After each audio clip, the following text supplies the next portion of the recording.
குளிக்கும் குளிக்கும் மாதம் போயிருச்சு. ஒரே நிமிஷம் மாதம் போயிருச்சு. பதட்டம்.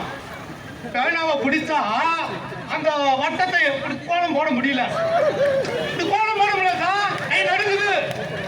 ஏன் பக்கத்துல இதை காட்டி ஒரு ஒண்ணு ஏன் நடுக்கு சொல்றேன். என் மாமியா ஞாயிற்றுக்கிழமை கூட எல்லாம் வேலைக்கு விளையாண்டு இருக்கணும். பரீட்சையில எல்லா சிந்தனையும் வருது.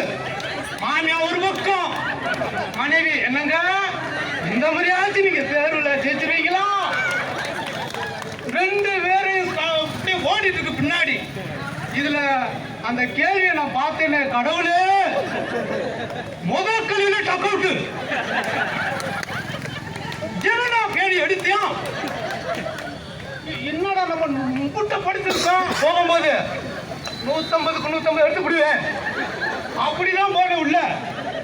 ஆனா கேள்வியை வாங்கிட்டு இப்படி திரும்பி பார்த்தேல, ஆர்வமா எல்லாரும் பார்த்துட்டு இருந்தா, ஒருவேளை நம்ம தான் சரியா தெரியலையோ அப்படி நினைச்சிட்டு கையில் புள்ளிய வச்சா மேம பாக்குறேன். சார் என்ன தெரியுங்க, கொஸ்டின்லாம் குறிக்க கூடாது. ஏமா ஓயமா சீட்லயே குறிக்க முடியல, இதுல எப்படி நம்ம கொஸ்டின்ல குறிக்க முடியும்? அப்புறம் கடவுள இருக்கா காளியாத்தா, மாரியாத்தா, மீனாட்சி அம்மா எல்லாத்தையும் கும்பிட்டு, சார் 10 வருடமா படிச்சிருக்கேன் சார். இங்க இருக்கிறவங்க பூரா இங்க இருங்க 30+, 40+, 50+. இந்த திராவிட மாடல் அரசு எதிர்பார்க்கறது 60+. ஏன்னா அப்படியே அப்படியே அமைச்சு விட்டுலாம். அப்பாயின்மெண்ட் வாங்குறியா, இந்த அப்படியே போயிரு. இதை உனக்கு வழி. கடைசி வரைக்கும் கவர்மெண்ட் காசு காசை கூட சம்பாதிச்சு கொஞ்சமாச்சு தின்னுபடலான்னு பார்த்தா முடியலையா சாமி.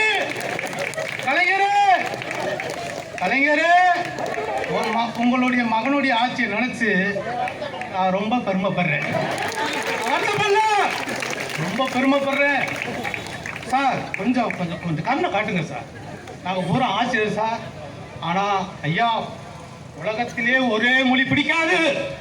அது என்ன மொழி?